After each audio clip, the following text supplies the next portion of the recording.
ń ṣọmọ ilé ẹ fẹ́ràyà. Nǹkan tá a fẹ́rẹ̀ mo jáde mo sọ̀rọ̀ mi ò ń ṣọmọ àlè òsì o. Ọmọ ọ̀ríjínà ọ̀tá ni ọmọ òsì ẹ̀mí mi. Wọ́n dìbò. Bọ́ọ̀lù alátàṣẹlẹ̀ sọ wípé no. Wọ́n lè no. Nǹkan tó wù àwa ọmọ òsì lásán láyàn. Kò sẹ́yìn tó kọ́ lọ́tà náà. Ṣé bí bàbá ló gbọ́ lọ́tà? Wàyídì Sùmọ́nù. Òun láyàn. Adéwálé Wàyídì Sùmọ́nù. Ìlọ́dẹ Ọ̀tẹ́rọ̀. Òun ló wọlé, òun ló fẹ́. Òun ló wí ìlà. Òun ló fẹ́. Wọ́n ní 3-2. 3-2. Bí wọn bá tiẹ̀ wá dìbò gbogbo ọmọ ìlọtí ọmọ òsì ẹ̀yìn ẹ̀ lọ wà. Gbogbo ọ̀tà lápapọ̀. Oyè pẹ̀lú ẹ̀yìn ẹ̀ lọ wà fẹ́ àfẹ́lòmí.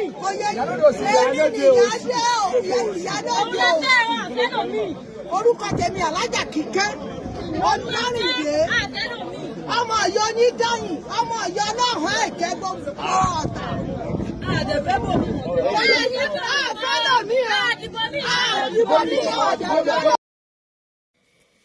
Mo kí gbogbo ọmọ Ọlọ́fin, gbogbo ọmọ Àwórì, gbogbo ọmọ Ọlọ́fin Ògúnfúnminíre àti àwọn tí wọ́n ń ṣe ọmọ Ọlọ́fin Ògúnfúnminíre ṣùgbọ́n tí wọ́n jẹ́ Àwórì jákèjádò gbogbo ibi tí ilẹ̀ Àwórì tó tàn dé, lọ́balọ́ba, níjòyè ládéládé, ọ̀tọ̀kùlúùlú, lọ́kùnrin lóbìnrin, lónílé àti lálejò, gbogbo ẹ̀yin màmá ẹ̀yin bàbá ẹ̀yin yèyé gbogbo yín ni mo kí o.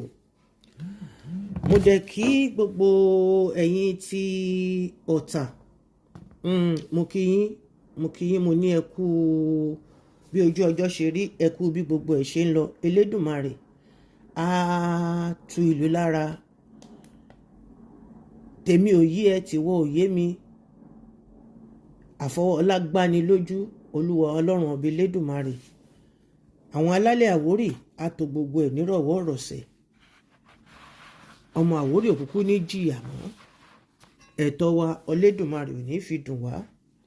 Èmi ni ọmọ yín, ọ̀rẹ́ yín, àbúrò yín, olólùfẹ́ yín, Olúwatóyìn Ọmọ́tádéṣe Ẹfúnṣayọ̀, ọmọ Sábìtù Ajílàrán, Ọbátúlà ẹrùn òjèwé olóbùtújẹ láti Ṣẹ̀rẹ̀ Ọlọ́fínmọlé ni mò ń kí wa láti àkókò mi bí pé àkùbí ojú ọjọ́ ṣe rí. Èní ní ọjọ́ 11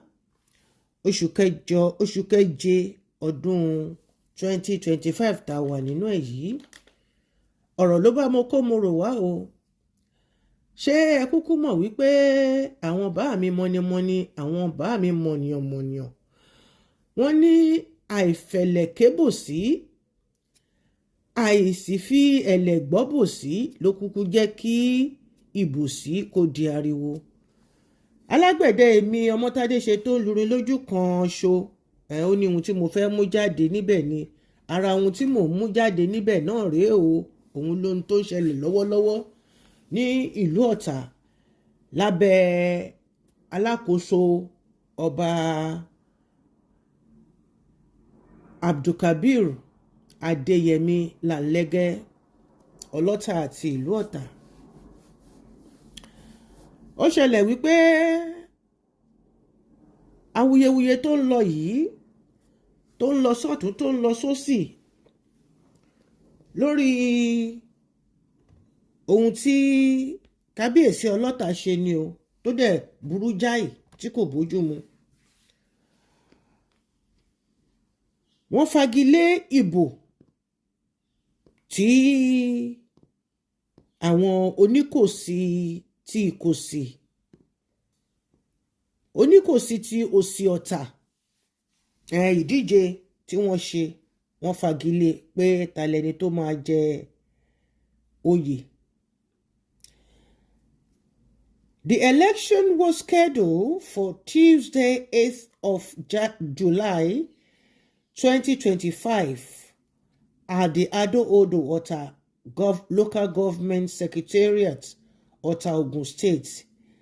and to be supervised by the government officials. Ìyẹn ni pé ìdìbò tí wọ́n fẹ́ ṣe yìí gbọ̀ngàn Adó-Odò Ọ̀tà ló yẹ kí wọ́n ti ṣe níbi tí ìjọba tó fi àyè sílẹ̀ fún wọn tó wà ní abẹ́ ìlú Ògùn. Tí ó dẹ̀ jẹ́ pé àwọn òṣìṣẹ́ ìjọba, àwọn tí ìjọba yàn láti lọ máa mójútó ìbò kó má bàa di àríyànjiyàn, kó má bàa di wàhálà lásìgbò, wọ́n yàn wọ́n pé láti ṣe kíni, láti mójútó ìdíje ìbò náà. Ṣùgbọ́n on getting to the venue, the 5 kingmakers who were to vote received a call from His Royal Majesty Olota of Ota, Ọba KABIRU ADEYEMI LANLEGE, that they should come and hold the election at Ọba Ishiyemi Hall at the Olota Palace premises. Àbẹ́ẹ̀ tó gbọ́ báyìí, ìbò tó yẹ kán dì níbi tí ìjọba ti fún wọn láyè láti lọ dì í, kó má bàa sí àríyànjiyàn, kó má bàa sí olè jíjà, kó má bàa sí tẹ̀m̀bẹ̀lẹ̀kun. Níṣe ni Ọba KABIRU LANLEGE ADEYEMI LANLEGE ni wọ́n bá ṣe kíni, ni wọ́n bá pe àwọn márùn-ún, àwọn afọbajẹ márùn-ún yìí pé kíni o, kí wọ́n máa bọ̀ ní ààfin àwọn, kán wá dìbò náà ní àgbàlá wọn níbi tí à ń pè ní Ìṣíyẹmí, àgbàlá Ìṣíyẹmí, ibi tán ti lè máa jókòó, tán ti lè ṣe ayẹyẹ, àti lè jókòó gbìmọ̀ràn, tó dẹ̀ pé nínú ààfin wọn bẹ̀ ló wà. Ẹ̀rọ ojú ayé àbẹ́ẹ̀rí, ẹ̀rí pé nǹkan kan ti ń ti nǹkan kan bọ̀. On getting to the palace, Ifa Oracle was first consulted and later the voting commenced. Ẹ jọ̀ọ́ nítorí Ọlọ́run, nígbà tí Ifá bá ti yàn ẹni tí ó dáa fún àpèrè, ẹni tó dáa fún ìlú ní àsìkò náà, lára àwọn tó wá díje, kí ló tún dé, kí ló tún fẹ́ fà á tó jẹ́ pé àtúnṣe máa fọwọ́ kọ sínú ìwé pé ẹni tí mo dìbò fún nìyí, ẹni tí mi ò dìbò fún nìyí. Ṣé a ti yọ Tifá kúrò nínú nǹkan ìṣẹ̀ṣe ilẹ̀ Àwórì ni?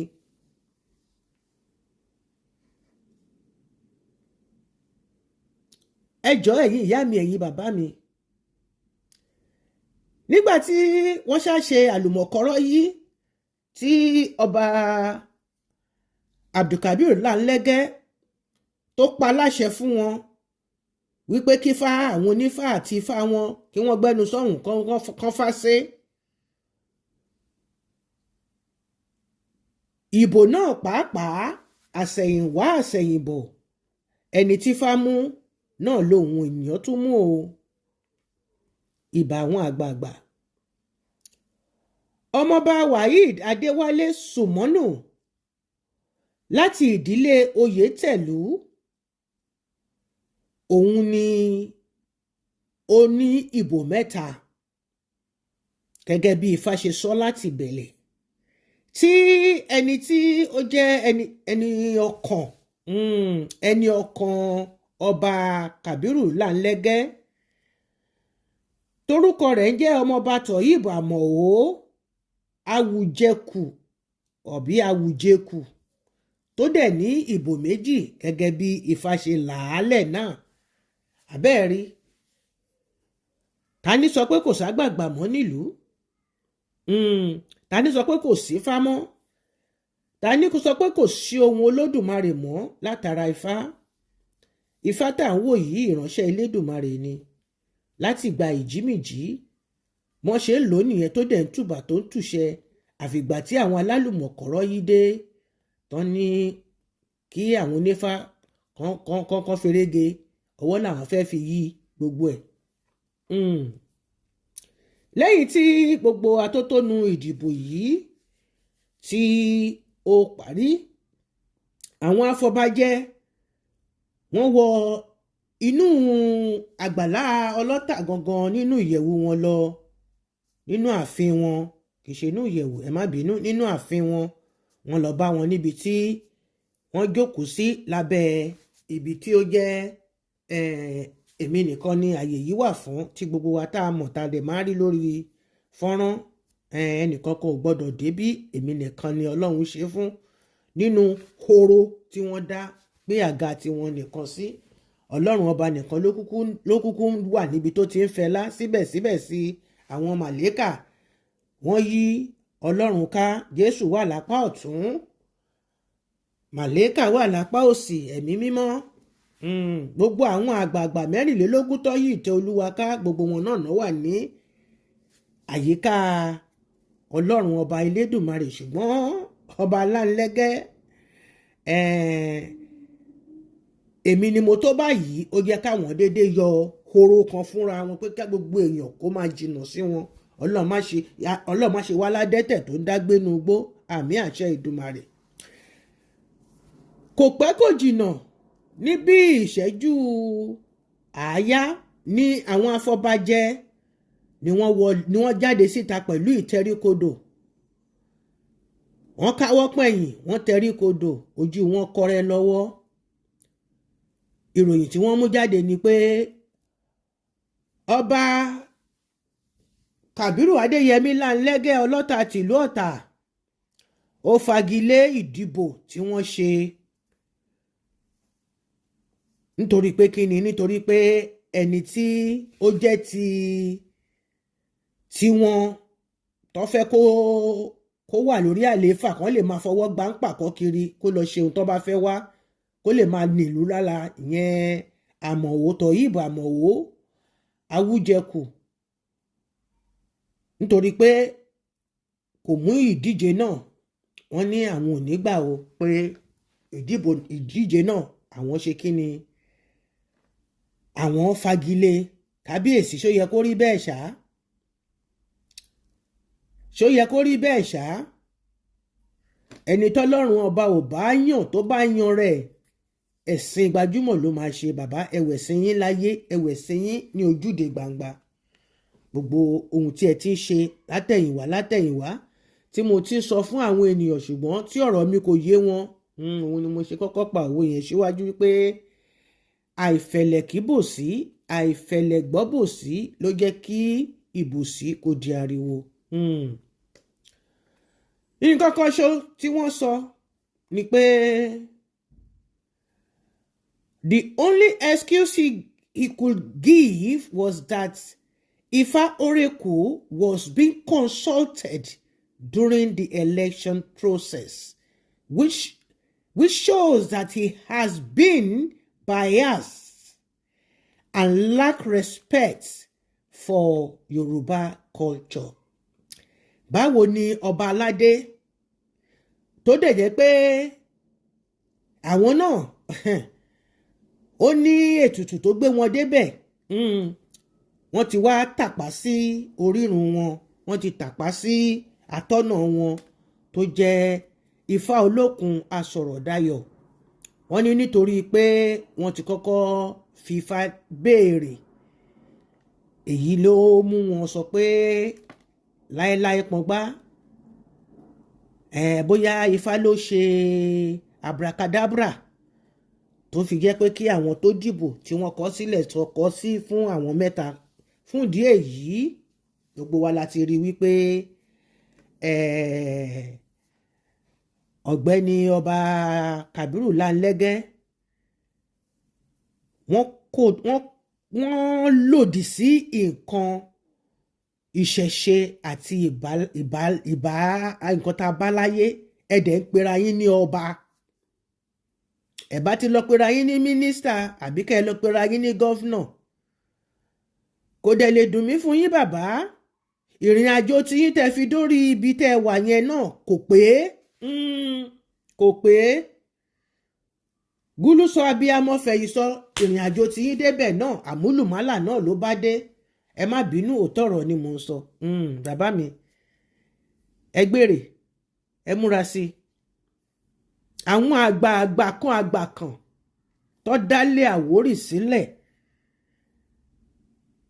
tólódùmarè ti pa wọ́n gbé nǹkan tá à ń pè ní Àwórì sílẹ̀, wọ́n ti dìde, wọ́n ti mú pàṣọ dání fóníkálùkù. Oníkálùkù máa ṣẹ̀sìn gbajúmọ̀ ni, ẹ̀sìn Awórò. Eléyìí ò wá jẹ́ pé kó wá jẹ́ nǹkan tó máa jẹ́ pé ṣùgbọ́n tàbí ó ṣẹlẹ̀ tàbí kò ṣẹlẹ̀, ó rí bẹ́ẹ̀ kò rí bẹ́ẹ̀.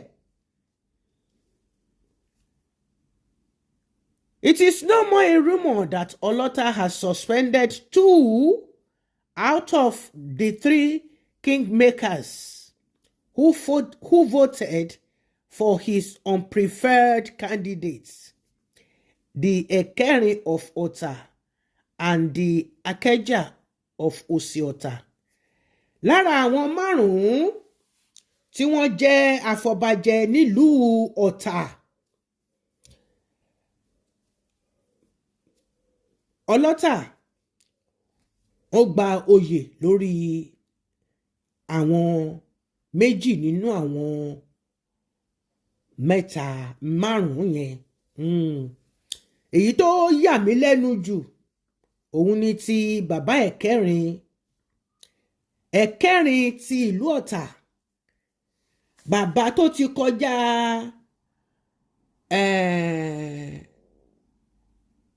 70 ọdún, ogún mẹ́rin, that is 80. Bàbá tó ti over 80 years. Ẹ ti ẹ̀gbọ́n náà. Bàbá Ọlọ́tà tìlú Ọ̀tà. Ṣé ẹ mọ̀ pé bàbá yìí lórí oyè ni?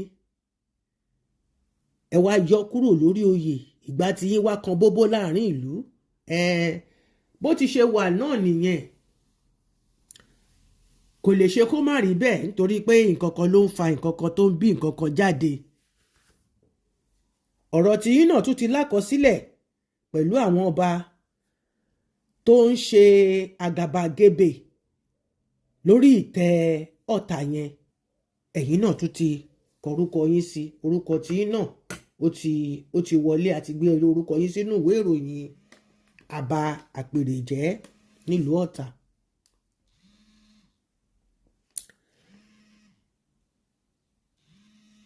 Bàbá àṣesílẹ̀ òun làbọ̀ wá bá bọ́mọdé ò bá bá tàn á bá rọ́bà, àrọ́bá kẹ̀dẹ̀ ní bàbá ìtàn ni. Orí ibẹ̀ náà ni wọ́n ti ṣe orò fún àwọn ọba kan tó ti ṣíwájú yín. Orò tí yín náà ti dé báyìí. Also, he suspended the Ìyálóde Osiota, Alhaja Kíkẹ́lọmọ Ọlárìndé, who granted interview with pressmen in rejection with the decision of Olota about the free and fair election.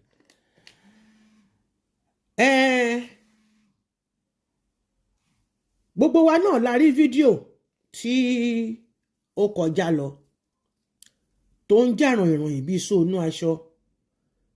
Èyí tí Ìyálóde Osiota Alhaja Kíkẹ́lọmọ Ọlárìndé tí wọ́n ṣe, tí wọ́n fi ohùn sílẹ̀ pẹ̀lú àwọn oníròyìn wípé ìgbésẹ̀ tí ọba LANLEGE gbé kò tẹ́ àwọn lọ́rùn, kò tẹ́ gbogbo ìlú lọ́rùn, kò tẹ́ ọmọ Osiota lọ́rùn láti fagilé ìdìbò tí wọ́n ṣe. Wọ́n dẹ̀ sọ wípé ẹni tí àwọn fẹ́ tí gbogbo àwọn ìdílé òsì tí wọ́n parapọ̀ láti yàn bàbá ọlọ́tà ó ti fagilé o. ṣẹ̀ráyé àbẹ́ẹ̀ráyé wọ́n dẹ̀ sọ pé kí àwọn afọbajẹ náà kọ́wọn náà kọ́ ṣe kí ni kọ́ yà bàrà kúrò ńbẹ̀. mo ti rí fídíò alájà Kíkẹ́ ni mo kọ́kọ́ rí mo ní kí ọ̀tà kí ló ń ṣẹlẹ̀ mo tẹ̀ kọ́kọ́ rò pé bóyá àwọn ọmọ ìlú ni wọ́n ń ṣe kinní kan ni wọ́n bá padà sídìí ẹ̀ torí wọ́n fi ránṣẹ́ sí mi ni bá padà sídìí ẹ̀ àárín ọ̀tá ń bẹ́ẹ̀ náà ti fi ránṣẹ́ sí mi at least wá tí mo rí pé ó jẹ́ ìkíní ìkejì kẹta mo ní fídíò yìí ṣe wá important tó báyìí ni mo bá wò ló bá di alájà Kíkẹ́ ló ń sọ̀rọ̀ ńbẹ̀. mo wá tó ní kí n tiẹ̀ sì kọ́kọ́ gbé yẹn sẹ́gbẹ̀ẹ́ kan náà nǹkan tó bá ṣẹlẹ̀ wọ́n á yanjú ẹ̀. nǹkan tó wá mú mi sọ̀rọ̀ jáde ni rírọ̀ wọn lóyè sí ọba Adéyẹmí KABIRU tó rọ àwọn ẹni wọ̀nyí lóyè ṣó yẹ kó rí bẹ́ẹ̀ kò yẹ kó rí bẹ́ẹ̀ o. bàbá ẹ̀yin fúnra ara yín ẹ ti fi ọwọ́ ara yín fa ẹ̀sìn àwọ́rò báyìí ẹ̀sìn gbajúmọ̀ gbogbo ẹ̀yin ọmọ Ọ̀tà pátápátá nílé lóko lẹ́yìn odi ẹ fi mọ̀ ṣọ̀kan ọba kan ò lè fọwọ́ lalẹ̀ fún yín lórí nǹkan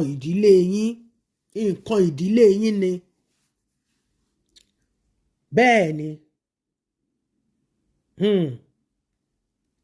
ó mà ṣe o àbẹ́ẹ̀rí ibi tẹ́ bára yín dé Olúṣesí àbúrò mi ò bínú sí ẹ o mi ò dẹ̀ bẹ́ wí mi ò bẹ́ jà iṣẹ́ ẹ ló ń ṣe bó tilẹ̀ jẹ́ pé ọ̀rọ̀ náà ó ń jáwọ́ gan fúnra rẹ̀ jẹ lára ṣùgbọ́n ọ̀rọ̀ ẹ dàbí ewúrẹ́ ni tó ń fẹsẹ̀ halẹ̀ kí ló máa folówó ẹ̀ ṣe. You are just doing your job. But you know that what I've been saying all the while is the truth and nothing but the truth. You are just backing evil because that is where you eat. That is ibi tó ti fún ẹ lóyè. Gbogbo ẹ̀yin ọmọ Ọ̀tà, gbogbo ẹ̀yin tẹ́ ń sọ wípé mò ń bú ọba Láńlẹ́gẹ́ ti bú rẹ̀ sí gbòòrò. Ọba KABIRU Láńlẹ́gẹ́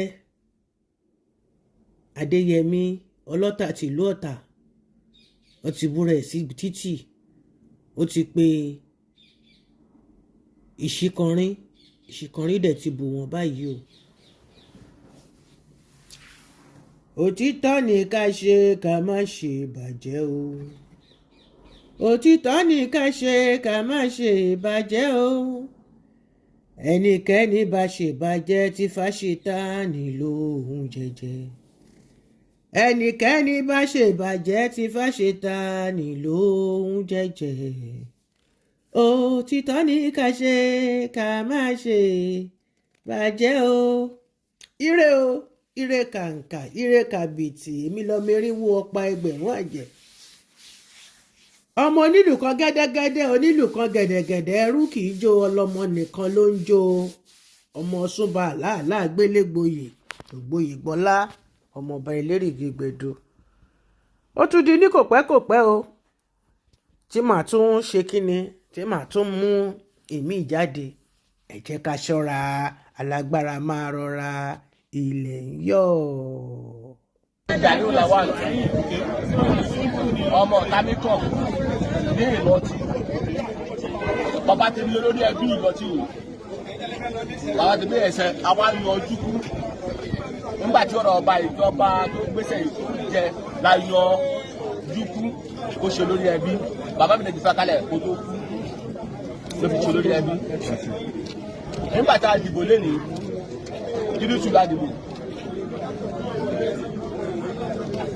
ẹni tí ó wù òun ni wáìdì ṣùgbọ́n tí gbogbo àwọn ìṣọ́lọ tí gbogbo ìlọ́tí tó fọwọ́ sí gbogbo òsì lápapọ̀ ọlọ́tà wa ní mo gbé àwọn káńsù ìbò kò pọ́síbù o tó bá fẹ́ dá wàhálà sí ọ̀tà ìlú òsì yìí o ìṣọ̀tà ní ìlú òsì yìí o tó bá fẹ́ dá wàhálà sí ìlú òsì yìí o mo tọmọ ìlọ́tí mo tọmọ ìṣọlọ́sì ọlọ́tà mọ̀ mi dáadáa o tẹ bá pòsè ọlọ́tà mọ̀ mi dáadáa ọmọ ọlọ́tí ni ní ọmọ ìṣọlọ́sì ni ní ọlọ́tà mọ̀ mi dáadáa tó bá fẹ́ wàhálà ní òsì yìí ògùdù tó nìyẹn òní kọ́kọ́ lò ó tó bá ti ṣe jẹ wàhálà máa ṣẹlẹ̀ o. Orúkọ mi ni Mutiu Òdekùdù ọmọ Òyìnbẹ̀lú.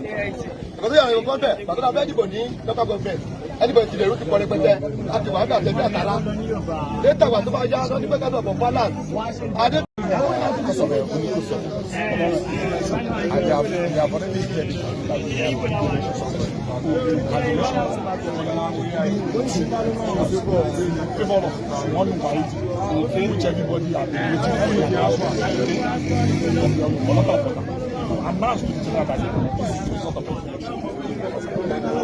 Suddenly we saw that the Kingsmaker just went to the palace.